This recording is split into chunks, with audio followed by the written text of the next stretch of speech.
అంటే ఫైల్స్లోకి వెళ్ళాలి. ఫైల్స్ ఫోల్డర్కి వెళ్ళిన తర్వాత ఫస్ట్ మనము దిస్ పీసీ, ఓకేనా, కనిపిస్తుంది కదా, దిస్ పీసీలోకి వెళ్ళిన తర్వాత లోకల్ డ్రైవ్కి వెళ్ళిన తర్వాత మన ఇక్కడ ప్రోగ్రామ్స్ అండ్ ఫైల్స్లోకి వెళ్ళాలా. వెళ్ళిన తర్వాత ఇక్కడ చూడొచ్చు మనం ఆఫీస్ అని ఉంటుంది. మైక్రోసాఫ్ట్ ఆఫీస్కి వెళ్ళండి. మైక్రోసాఫ్ట్ ఆఫీస్కి వెళ్ళిన తర్వాత మళ్ళీ ఆఫీస్ 16కి వెళ్ళండి, ఓకేనా.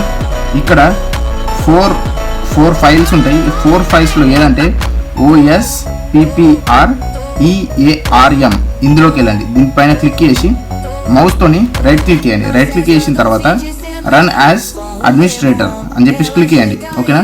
ఇప్పుడు చూడండి, do you want to allow this app to make change to your device. Yes, ఒక్కసారి చేసాం మనం, ఓకేనా. దాని తర్వాత మళ్ళీ సెకండ్ టైం కూడా same run as administrator, okay. మళ్ళీ తర్వాత ఎస్, మళ్ళీ థర్డ్